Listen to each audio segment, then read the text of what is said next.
Hello and welcome. We are here with Kate Snyder. She is the principal strategist for Piper & Gold based in Old Town, Lansing. Rio Town now. Rio Town now. You moved. Just moved. Oh, okay. So we're going to talk about that.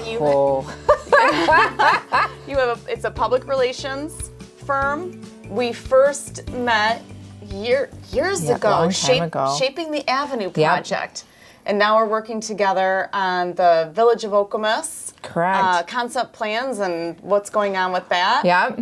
So thankful Thanks that for you're having here on me. the show with me today. I'm super excited to be here. Thank you. So first, tell us about your move. That's what we first want to know. Oh my gosh, business moves, right? Like, holy cow. You just... I don't know. I've been in this office for a long time. All I've done is hop from office to office. It's something else. But we ended up outgrowing our space in Old Town. And so... That's a good thing, right? That means growth. Yep. And so at the end of 2018, we flip-flopped to the other side of the Capitol building, and we found some really awesome space in a building in Rio Town. So we actually have building neighbors that we love. We're in the same building as Leap and Change Media Group and Exit Realty Partners, and we're loving getting to know the Rio Town neighborhood, and we are loving having triple the square footage. I bet. And all sorts of fun amenities and lots of natural light, so it's just been great.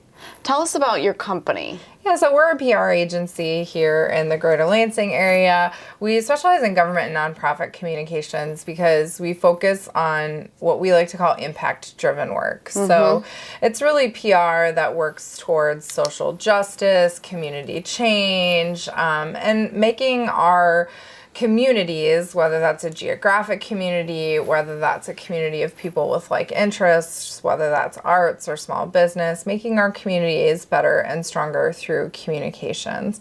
And so we get to work with a lot of really phenomenal small businesses that are very philanthropically minded, as well as nonprofits and government agencies throughout Michigan and the Midwest primarily. Yeah, I received a little gift from you, which I included on this table here. I've never received a gift of a bottle with matchsticks in it before. And I have to say it was pretty unique marketing because it drove me to want to read, why in the heck would you send me a bottle with some matches in it? And it talks about the Firecracker Foundation and how you're partnering with them. I don't know if you want to say a little bit about that. I thought it was great, by the way. Well, thank you. Kudos to the team. They came up with the really cool idea to do the little fire starter kits. So actually, back when I first started the business 7 years ago, our first holiday, instead of doing client gifts and, spending lots of money on, cool swag, which is fun and people love and appreciate, I just really wanted to do something different. And this was back when the company was like me and one part-time person. And we decided that we were going to do a donation instead. And so that year we did a donation to the Greater Lansing Food Bank. And instead of just telling people that we did a donation, we decided let's give them a little token of our donation. And so we wrapped up a bunch of canned goods and handed those out to our clients with a little note that said, in lieu of client gifts this year, we made a donation to the Greater Lansing Food Bank. And with that, kind of a tradition was born. And so every year at the holidays, instead of client gifts, we select a nonprofit and we give a donation to that nonprofit, and then we also give out a little token of that donation.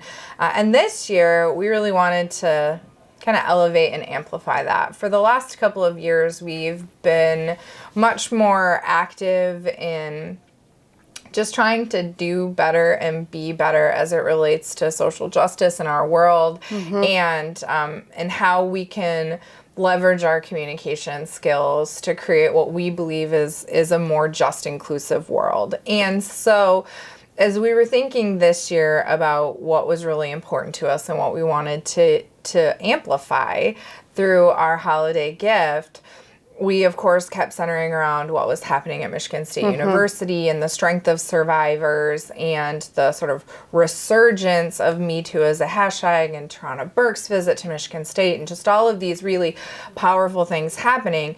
And as a team of primarily women, these are things that, I think it's rare for a woman that works in business to not have experienced some form of sexism throughout her career.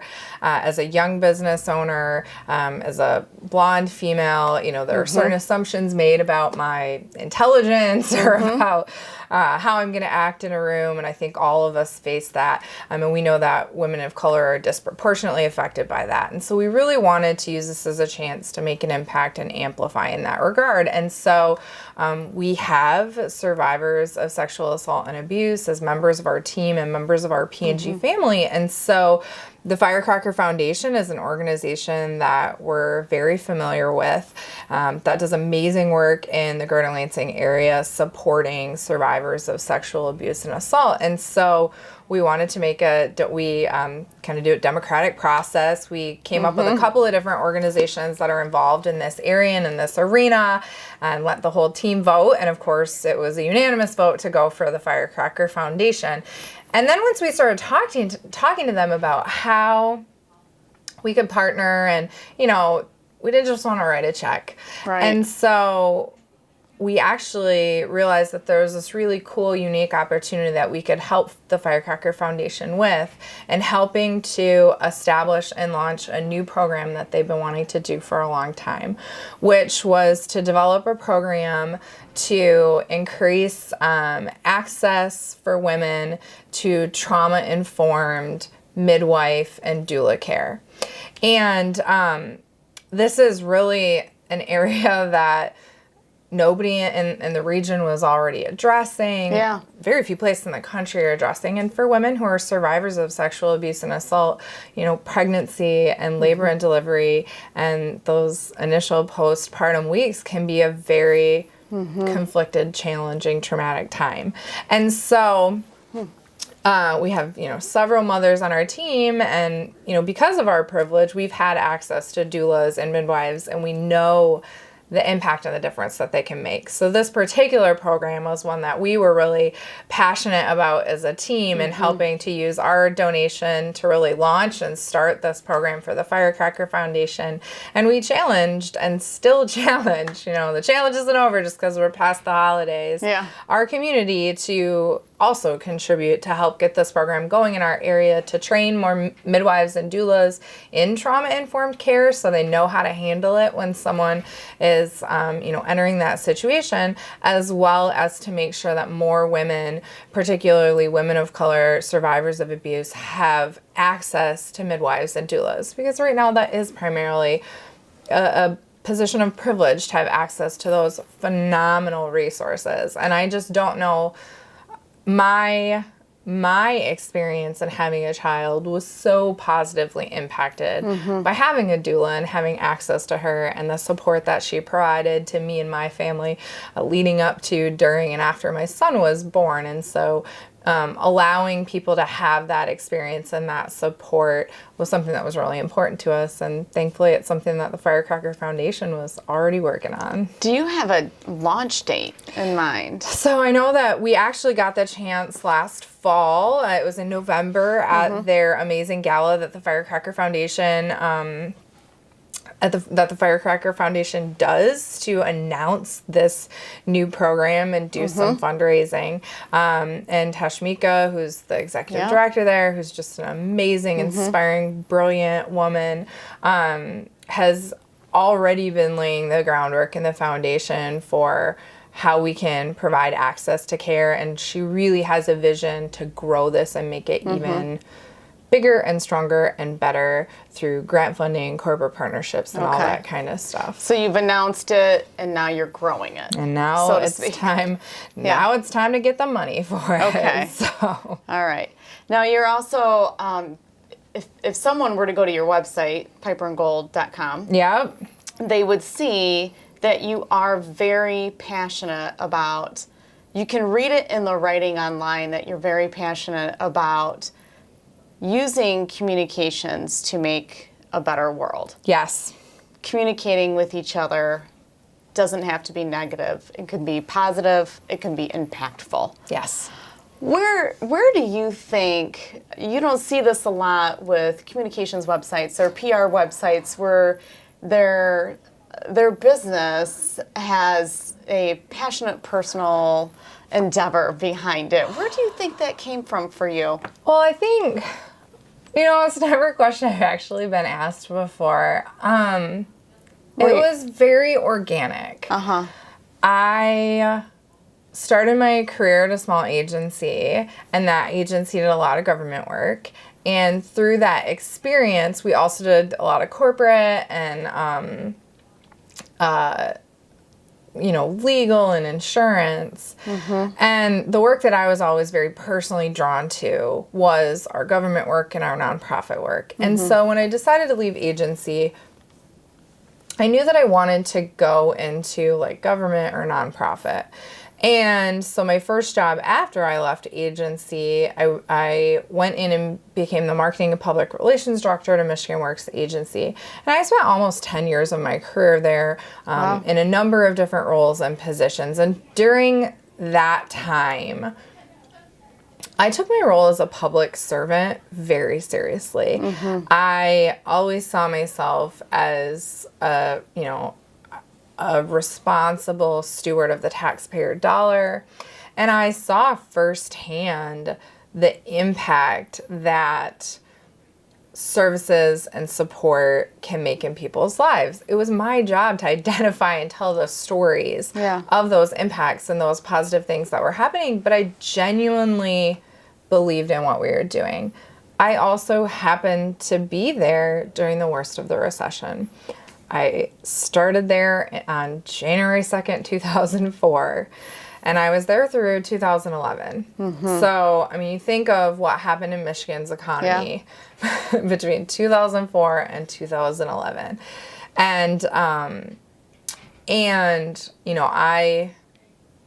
was right in the epicenter of where people who were being the most affected by the recession were coming for help.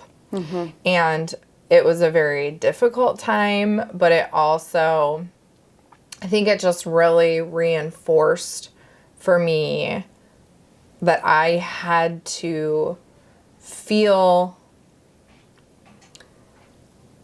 like I was helping people, and like I was serving people as a part of my career.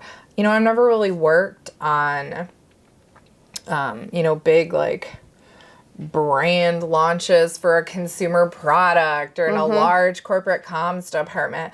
That's just not my world. Mm-hmm. My world has always been in these very organic grassroots kind of initiatives.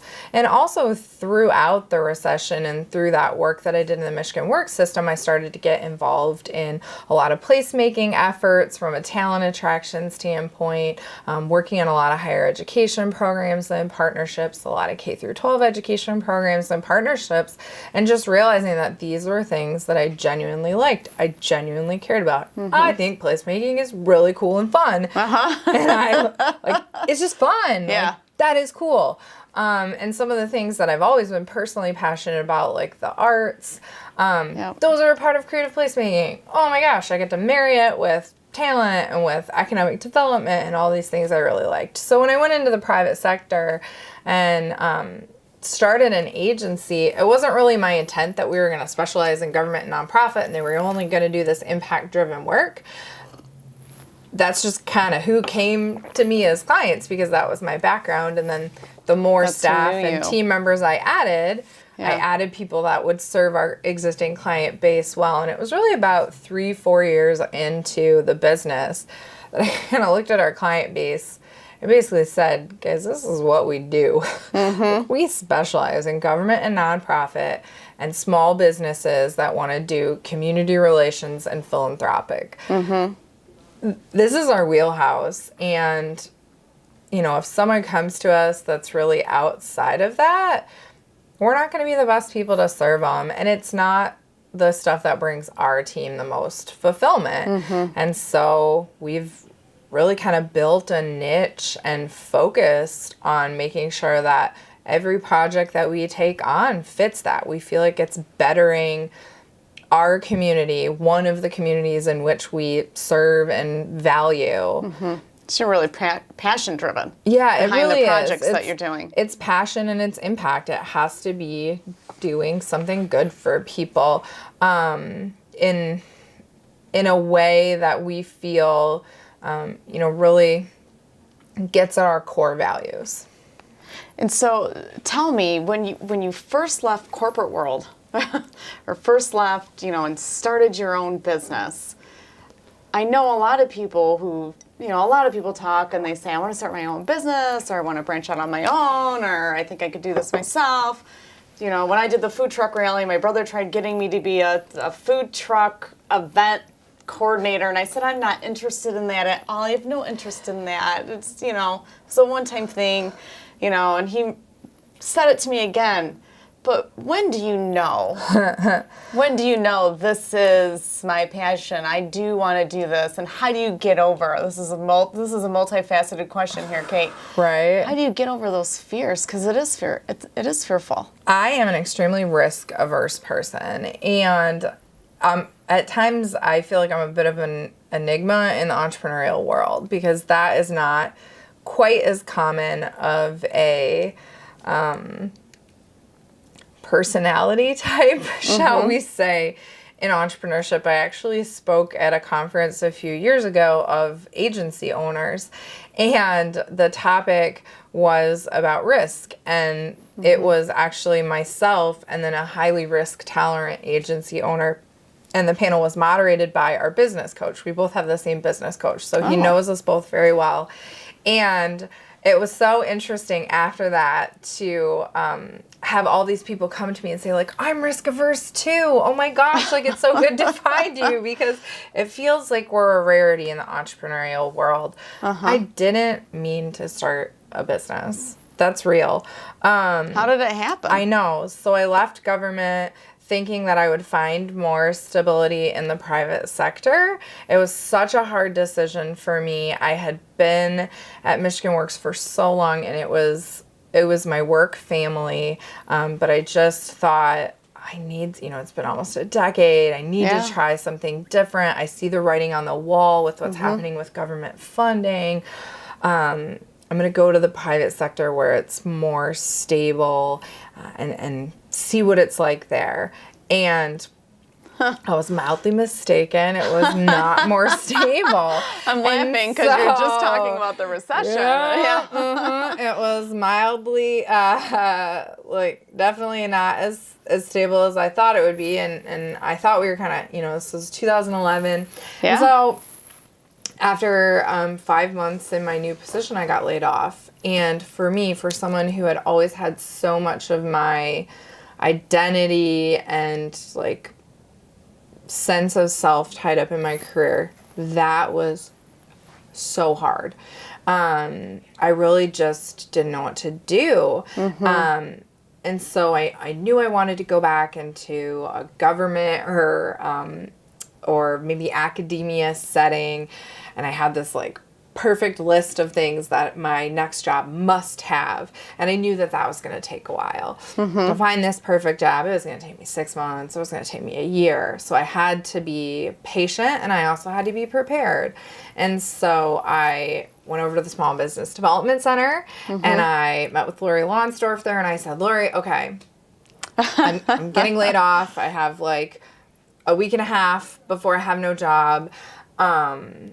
So while I'm looking for a new job, I want to do some consulting work. What receipts do I need to keep? What paperwork do I need to file? All this stuff. And so she helped me out, got my LLC filed, got my bank account set up, got my little folio to keep all my receipts in. And I thought, well, I'll do consulting work to make sure I can pay my bills, and to, help buy me time so that I can find the perfect job. And after about 6 months of that, I was presented with a contract opportunity that I wasn't going to be able to either juggle on top of a full-time job, and it didn't have, a concrete end time. Everything I'd taken up until that point, I took knowing like, well, if I get a full-time job, you know, like this only is going to last for 6 weeks. I can do it both for 6 weeks. Or I feel like I could juggle this and a full-time job. And this opportunity was one that wasn't going to be the case. So I had to make I had to make a choice. Do I say yes to this and stop looking, or do I say no to this and continue my search? And at that point, I just kind of, you know, talked it over with my husband and said, all right, I guess I'm going to do this. Like, I'm in this now. Let's do this. Here we go. Okay. Which is kind of silly because I'd already been in it for like 6 months, but risk averse. So making that choice, I enjoyed what I was doing, and it was different, and it was a nice change. And after feeling like I was out of control in my previous employment situation, like this felt like, all right, I am in charge of my fate here. That's right. And then about another 6 months later, I started to get to the point where it was like, I need to make a decision. Do I add staff? Do I bring on additional people to support me and continue to accept new clients and grow? Or do I start to say no to things and just continue to do the consultancy thing? And I did really like being a consultant, but I missed having a work family. I missed it intensely. I had such a phenomenal work family at Michigan Works, and we still work with them. And so I just missed that. And so it had been about a year that I've been doing the consulting work, and I made that decision, okay, I'm going to go ahead and build a company and not just a consultancy. And that's when the name and brand of Piper and Gold was really born. And, you know, I made that decision that I was going to grow a team as opposed to focus on a consultancy. And then over the next couple of years is when we really evolved into understanding kind of who are we, what are our values, and how do those values drive the work that we do. Where does the name come from? Yeah, so a piper plays an enchanting tune that tells a story. It would be philosophical. Yep. I love and gold is one of the most valuable and stable substances on Earth. Okay. And so those are two of the things that are really kind of cornerstones of P&G, the storytelling component and this like value and stability and steadiness. What was one of your first projects that you had? Do you remember? So my very first client, well, they fight over it. Because one of them was technically the first one to offer me a project, but one of them was the first one to sign their contract. But one of my very first projects was actually working with Chris Holman and the Gardner Lansing Business Monthly and the Michigan Business Network on their social media. And he likes to claim that he was our first client. He did technically offer me my first opportunity. But the ones that signed on the dotted line first was actually MSU Outreach and Engagement, working on a project with them. And so a lot of the things were very much organically built through my network and just kind of grew from there. It was very much word of mouth. And a lot of the clients that, you know, just a couple months after that, we started working with the Ronald McDonald House of Mid-Michigan, who still to this day is a client of ours. And I just left our, you know, monthly priority planning meeting with them to come over here and chat with you. And so we really do have some great longevity with some of our clients, which is really, it's really nice and really rewarding. And the way that I see it is that if we're doing our jobs right, that's one of the nice things about PR is that we can work with a client in perpetuity as long as we're constantly evolving and innovating and offering value and helping them do better and do more. We can continue to serve them for as long as they function.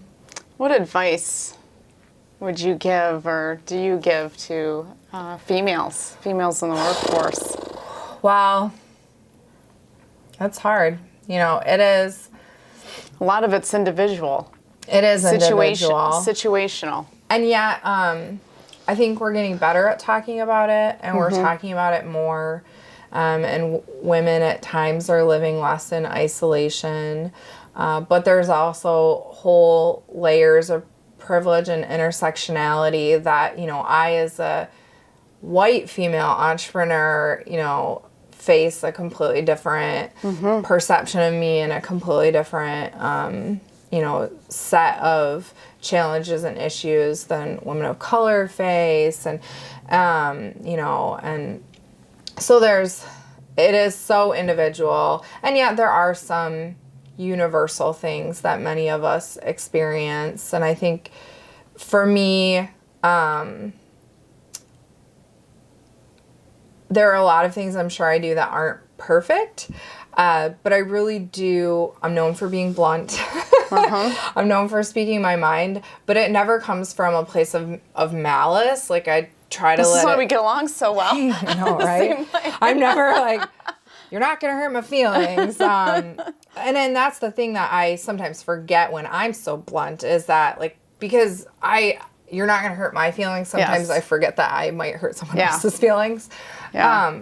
But I don't say these things out of a place of malice. I genuinely say them to try to help people grow and change. And so one of the things that for me in recent years, I just like, I call it like I see it. We have just such subtle sexism in the business world and in the workplace. And while there are certainly just horrific things and people that abuse their power, I find that a lot of the microaggressions are either out of a lack of knowledge, just habit that no one has ever called people on, or they don't know that they're even doing it. And so I try to use a lot of humor and bluntness to try to diffuse those situations. It's not uncommon to hear me say in a meeting, like, oh, no, babe, can't say that. Nope, we don't say that anymore. No. I appreciate that you love how I look today, but please don't comment on a woman's appearance that is not relevant to our conversation. Cool. Moving right along. And so for me, I've started just kind of, I do it because I in most cases, believe they just don't know. They don't even realize they've done it. And instead of making excuses for them, let's just point it out and be like, oh, you did the thing. That's the thing. Remember the whole Me Too that we talk about? That's the thing. Don't do it anymore. Yeah, sometimes people just don't know. And you do have to, when you're a woman that's been in, business for 15 plus years, there are egos, there are subtleties, there are navigations. When that's call it right there in the instant, when that's have a private conversation, pick up the phone later, kind of thing. But I really do try to, in the ways that I can, and in the ways that the spaces where I do have the power to do so, help point it out and hopefully stop the next person from having to have that happen and endure it. I also think that for women in business, we do always have the opportunity to, especially those of us that get into positions of power and that gain access and trust and respect, we then have the opportunity to bring other women with us, and to notice, is there a woman that's sitting at the table that has not voiced her opinion, that hasn't had an opportunity that's been spoken over? And is there a way that I can help facilitate her having the opportunity to have a voice in this conversation? It's not a perfect world. And there's, you always kind of question, like, am I doing enough? Are there bigger and better and more powerful things that I can and could be doing? But even the little things help and make it more comfortable, more accessible, and better for the women that surround us and that are coming up behind us. Okay, I want to thank you so much. Absolutely. Thank you for having me. Just great conversation. I know we'll continue in the future. Congratulations on your business, still growing, moving to Riotown, over 50 national, regional, and local awards, correct? Yeah. Statewide awards. We just got an email with a bunch more today. Oh, yay. So see, we have to have a follow-up, so congratulations on that. So, thank you. I appreciate it. And I want to thank you for watching. This is a March is Women's Month episode featuring female leaders in our region.